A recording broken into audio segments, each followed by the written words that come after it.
Бұл бізде алдыңғы сабақтың жалғасы, иә, кеттік.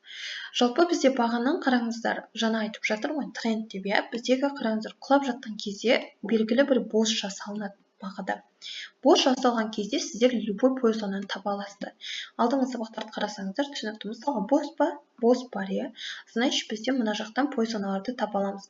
Олардың ішіне бізде не кіреді? Бізде ордер блок кіреді, яғни кеттік. Біз мына жерде ордер блок бар ма? Вот бізде ордер блок мынау қазіргі. Осы ордер блок плюс при этом мына жерде бізде имбаланс бар үлкен. Жарайды, мен сіздерге бір имбалансты ғана белгілейін. Вот, иә, имбаланс бар. Осы жерден сіздер не істейсіздер? ТФХ іздейсіздер.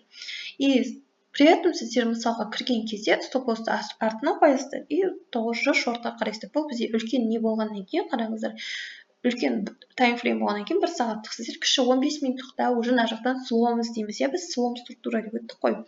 Тоже үлкен сломды, біз чочты, біз кіші чоч ретінде іздеп ТВХ табамыз. Кіші чоч іздеп, яғни біз не істейміз? Точка входа қарастыратын боламыз. Мысалға мына жақта да қарасаңыздар, алдыңғы недегі біздегі талдаған жеріміз, баға бұл жерде не болады? Бізде қараңыздар, слом болады. Яғни бізде М-бос деген нәрсе бар, ол мына жақтағы мынаны, я вот мына жерді бос жасамай жатып, не істейді? Мына жақта уже бізде не істейді? Тренд, шортовый тренд бастап кетеді. Енді бізде қараңыздар, бұл жерде түсінетін нәрсе біздің белгілеп алатын главный неміз, чочымыз ол мынау. Я, алдыңғы мынау хайр-хай, мынау хайр-лоу. Вот көрдіңіздер ғой. Мынау бізде главный чоч. Бұл бұзылса, біз уже шартовый не істейміз? Сделка ұстаймыз. Міндетті түрде. Енді біздегі түсінетін жайт, бұл жерде бізде қараңыздар, баға не істейді? Мына жақта структураның ішінде бұзылып кетеді. Вот көріп тұрсыздар ғой, былай, одан тағы да жоғарыға қарай, сосын былай біздеге, көріп тұрсыздар ғой. Осылай бізде не істейді? Бұзылып кетеді структура. Бұл нені білдіреді? Сіздерге түсінікті нәрсе, бізде баға, яғни күші жетпей, төменге қарай уже шорт басым болғаннан кейін бізде құлап бастайды. Бұл жерде бізде М-бос. М-бос дегеніміз мына чочқа дейін жетпей, мына жақта кішкентай чоч жасау. Қараңыздар, бізде мынау, одан кейін тағы да жоғарыға көтерілді, иә, осыдан кейін тағы да төменге қарай шорт берді. Мынау кішкентай чоч болады.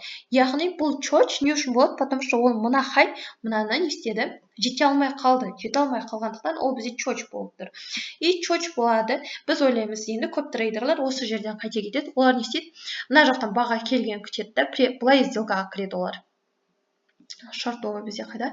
Вот, я кіретін оларны біз мына жерден кеттік, мына жерде бізде не бар? Там ордер блок, имбаланс, я кіші ТФ-дан тауып алады да, стоп-лоссты бізде осы хайдың артынан жасырып қояды. Вот, осы хайдың артынан жасырады да, бізде ең безопасный, ол мынау біздің чочымыз, е. Көріңіздер, 1-3 күшті бізде сделка, но ол былай стоппен жабылып кетеді. Не үшін?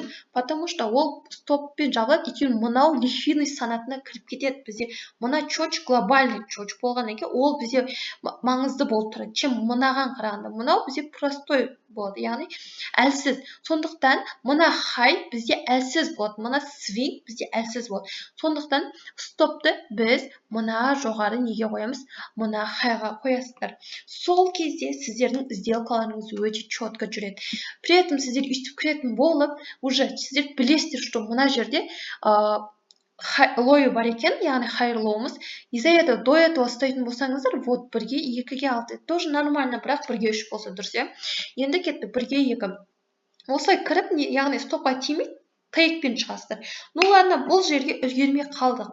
Бұл жер сіздерге опасно қиын көрінді. Онда біз келесі сломды күтеміз. Мына жерде бос болды. И бұл жерден тағыдан бағаның кері оралып, мына жақта бір белгілі бір позиционамызға келгенін күтеміз. Тоже, соответственно, сделкаға кіресіздер. И тағы да мына жері, мына лой тұр ғой бізде. Баға қараңыздар, бізде осындай пустые свечи шыққан кезде, мен көп жағдайда мен бұндай сделкалар тастап кетемін. Өйткені ол бізде үлкен ТФ-дағы мына немізге келген жоқ та, имбалансымызға или де бір белгілі зонамызға.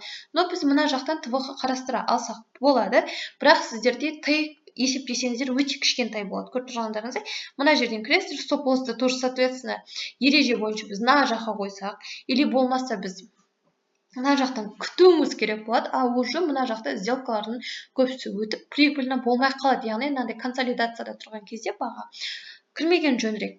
Сосын келесі астыдағы осы хайдан тағы да лойдан чоч күтеміз, яғни бос күтеміз. Вот мынау не істейді? Келеді, бізде слон бар. Бос болды. Все, значит, біз мына жақта бір бағаның келген күтеміз. Мына жерде баға не істейді? Имбалансқа келіп тұр. Вот мынау имбаланс бізде.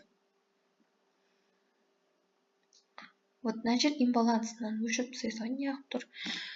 Мұны имбаланс көрдіңіздер ғой? Имбаланс, баға имбалансқа келді, 0,5-касын тестировать етті имбалансын, и шортқа қарай кетті.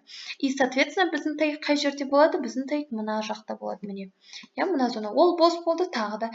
Яғни солай сделканы қарайсыздар. И бірінші не хайды, бірінші біздің ликвидностімізді, тайықымызды, лойды келген кезде уже сделканы бухгалтердік тісей салыстыр жай. Бос, одан кейін баға не істеді? Соответственно, өзінің шортын орындап бере береді. Көріп тұрғандарыңыздай баға тік құлап келе жатыр. Мынау бізде үлкен ТФ, мынау бізде 4 сағаттықтағы чоч болуы мүмкін, яғни үлкен ТФ-дағы біздегі чочларды үстіп қараймыз. Яғни үлкеннен қараймыз, кішіге өтеміз, кішіден кішіге, кішіден кішіге деп өтіп талдай беретін боламыз. Бағаның, яғни бізде несі, сломы осылай көрінеді. Мынау жаңағы бізде алдыңғы сабақта 4 сағатта жасаған бос структурамыз, ол көрсеңіздер, қараңыздар, қандай ішінде шорты да бар, лонг да бар, сондықтан міндетті түрде только по тренду жүрген дұрысырақ. Яғни баға өсіп жатыр ма, лонг позициясын қарастырамыз, құлап жатыр ма, шорт позициясын қарастырамыз.